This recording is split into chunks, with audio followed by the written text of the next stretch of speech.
Alright, today on franzyland, I'm going to be reviewing the new Dungeons & Dragons miniatures for the new 4.0 series. Today is June 1st, so this is the first day that 4.0 has come out and 3.5 has gone away. What you get is I got the starter pack here, and it comes with 5 guys and a dice, and inside we got, let's see, got some damage counters, some character cards, the rule book. It's a pretty small rule book, so we'll see how that goes. And we get 2 double-sided maps, so that's pretty good. They didn't go cheap on giving you maps, so you get plenty of maps here. And I guess that's it. Business collecting survey. So I'm gonna read the rules over and take a look at the new stuff and try out a couple games and tell you what I think. Okay, so this is the first battle in the Quick Start rulebook, and so far I've read the rules and they've fixed a lot of broken problems with this game. They've stripped it down really nice to where this game works really well. It's pretty basic. It's pretty simple. On the cards here, you might notice that it just has one side. This side just gives you details about this side. It's on the original miniatures game, they had the miniatures rules on this side, and then they had D&D rules on this side. So I'm thinking that they've combined these two to where the D&D rules and the miniatures rules are the same for these guys, which would be great, because that way you're not having to play by 2 different rules. Whenever you want to play, you can switch it up, and the game would work a lot better. The one thing they did change is instead of having like a morale, where in the old days, if you guys got down to a certain hit points, they would lose their morale and they would run away or they would become useless. You couldn't use them anymore. Now they have a thing called bloodied.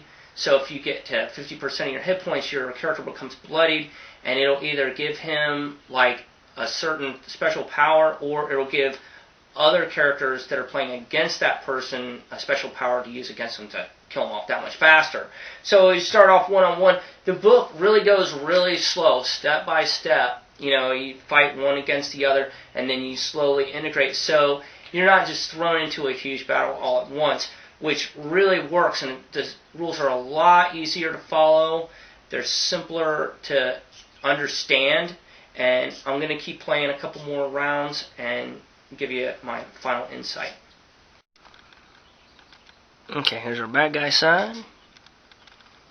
Good guys. Across the river into this big scary cave. Here's the bad guys.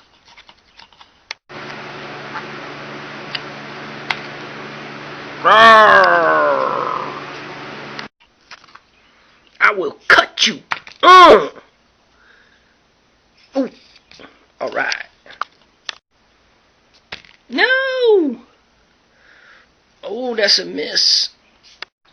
Okay, so I played a couple of rounds of this new game, and it's not that bad. It's a lot like the Star Wars miniatures game. The stats and everything are very simple and easy to understand. It's like you make an attack roll, you check it against the defense. You know, there's an armor class and there's a defense rating, and depending on what kind of attack you're doing is what you're going to use for your defense. And that's the only big complicated part of this game. I mean, if you understand most video games with the hit points and RPGs and stuff, this is really easy.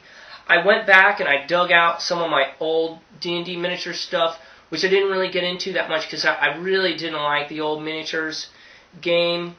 And the actual miniatures part doesn't seem that complicated when I go back and look at it. This card is actually, on the miniature side, not as complicated as this card. But when you add into the fact that it has the D&D rules on the back side, it makes it a lot more confusing and hard to understand. But I also checked out my old rule books here. I have the Quick Start guide for the 3.5 and the old miniatures book.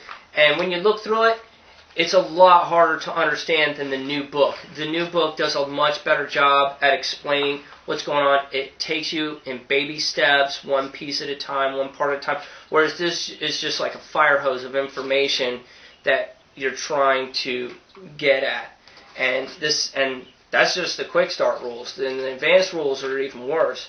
If you took the time and read it, I'm sure if this is all you play, it's not that bad. But for just trying to get in real quick in 20 minutes, the new guide and the new rules are way nicer and easier. Now, the big negative to this game that I don't like is the price. I'll pay $15 for a starter set because you get so much. You get 2 maps, 2 double-sided maps, and actually one side of this is just one half of the map. So the other side, like, it's all the way open and it's huge. So that's great. It comes with the dice, it comes with counters and everything. The 2 bad guys on 3 good guys, the good guys kind of have an advantage because they get that extra attack in. But $15 for a booster pack still is, I really can't spend that kind of money. I could get a used video game for $15. So for just getting a booster pack, just to get like 4 or 5 extra dudes to add to an army. If this was all you played, it might be worth it, but I play a lot of different things, so I can't like spread my resources out that far. So, but it's not bad. It's definitely a lot better than the original miniatures. And if you have the original miniatures, you can go onto the website and get the new cards. So all your miniatures that you have made or you have bought in the past, you can upgrade them to this new system. And I know there's some comic book stores that you can take all your old miniatures to and your old cards, and they will actually download and print them on nice cards like this for a small fee. They'll do like 6 or 8 cards for $1 or $2 or something, which if you've invested a ton of money into your old guys, it would definitely be worth it. And that way, it'll be just like getting brand new guys again to make your new game. So that's my review, and thanks for watching.